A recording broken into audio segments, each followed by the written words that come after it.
Good morning all, this is Prashanti continuing with MWT subject middleware technologies.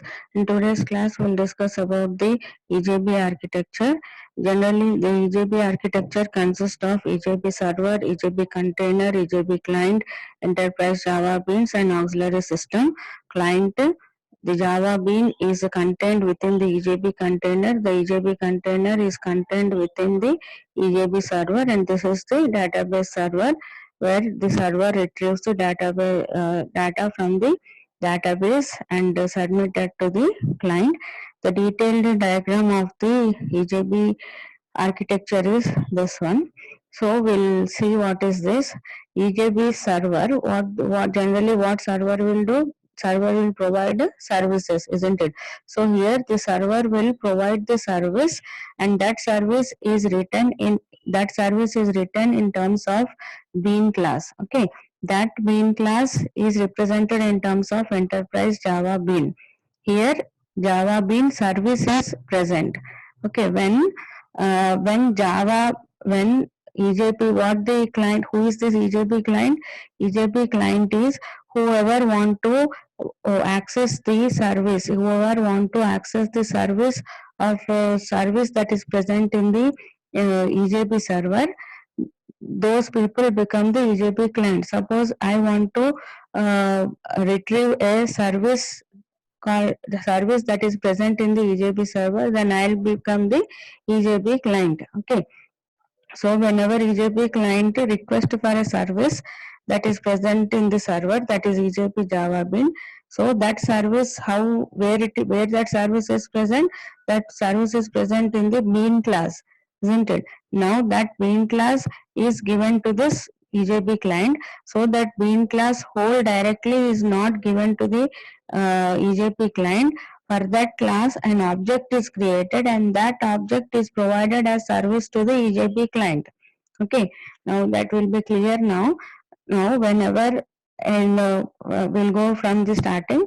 Whenever the client, that is we, request for a service, that service is created in the form of that request service we are requesting, isn't it?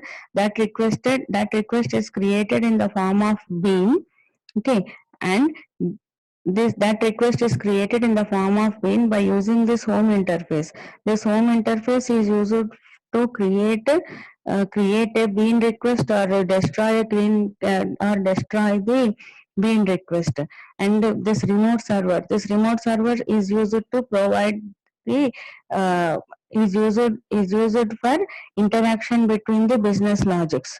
It is used for interaction, that RMI. Okay, you know what is RMI.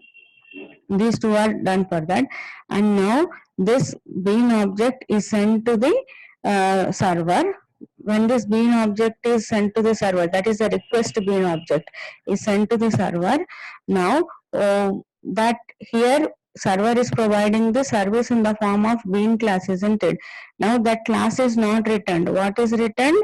I want a service that is present in this bean, isn't it? Now that class is not returned. What is returned? Bean object is returned. So this home object is used to find the reference of that bean object. This home object will find where that bean object is present, and that bean object, that is the EJP object, that object is returned, and then that EJP object is returned back to the EJP client. And for this particular bean object, all the services are provided by the container. What services? Security services, JNDA services, JTS services, etc. All these are provided by the container to this enterprise Java bean object or class. Okay, now we'll see each and every thing. First one is EJP server. This EJP server, whenever you create a service, where do you put that service, or where you put that application? You put that application or deploy that application on the server, isn't it? So this EJP server supports for execution of your application. It also allocates all the resources needed for your application, right? And this server also provides the services. Okay, for your application, your EJP server also provides the services by using the EJP container. So first your server will allocate an EJP client for your application. For each and every application, you require an EJP container. Where is this EJP service or EJP class is located? Within the EJP container. So the server will allocate a container for your bean. Okay. Now next, what kind of EJP servers you can use? You can use BEL WebLogic server, IBM WebSphere server, etc. Now what is EJP container? As I have told you, whenever you create an enterprise Java bean, this bean, enterprise Java bean, this you concentrate only on business logic. You don't concentrate on other security related issues or transaction related issues. Who will take care of all those things? Your EJB container will take care of all those things. So for your bean that you have created, this EJB container will provide uh, all these uh, all these services like transaction management, persistent management, security management. All these are provided to the bean that you have created by using this container. Okay, so this EJB server, one server can contain more than one containers. Okay, it is not that only one server should have only one container. One server can have more than one containers, but each container will have only one bean. Okay. No.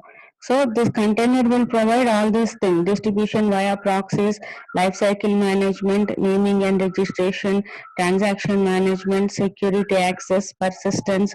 All these services are provided by the container. Now the next one is bean class. So I have told you whatever the service uh, that you want to give, all that is written where? That is written in a bean class.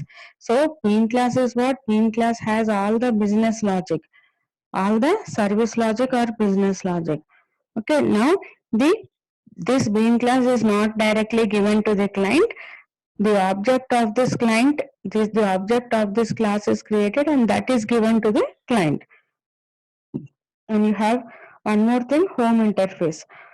Home interface is what? It creates the life cycle of the beans. I have told you, it is used to create new bean, removal of beans or locating beans. So this home interface will extend JavaX EJB home, right? And next, remote interface. This remote interface is used to interact with the enterprise beans through its remote interface. In order to interact with the beans, we'll be using this remote interface, and this also extends the javax.ejp.ejb object. Next, deployment descriptors. Deployment descriptor is now you have created a bean. Your bean wants some services. Suppose if you want your bean needs or your service needs a transaction services or security services or persistent services. What are all the services that you required for your bean that you have created? All those things should be written in the or deployed in the deployment descriptor. So the container is present now. That container will view the deployment descriptor, and whatever the list that you have given in the deployment descriptor, those services are provided to your bean. Okay. Next, Java naming and directory interface, that is JNDI. You here you have EJP object and home object, isn't it? So in order to invoke an object from the Java bean, you want to locate that object, isn't it? In order to get the reference of that EJP object, home object is needed, and then by using this home object, this EJB object is sent to the client. So EJB object is glue between client and the bean. This is the overall picture. So here first client will call the method, that is call the method, uh, call the service.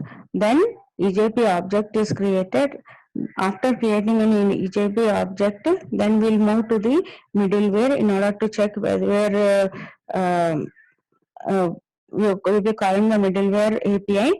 what this middleware API will do? It provides a transaction service, security service, etc. By using these services, next that the bean that is present in the server is called, that bean is executed, and then the result is returned back in the form of EJP object. This object is again returned to the client. This is how this architecture will work. In the next class, we'll continue. Thank you.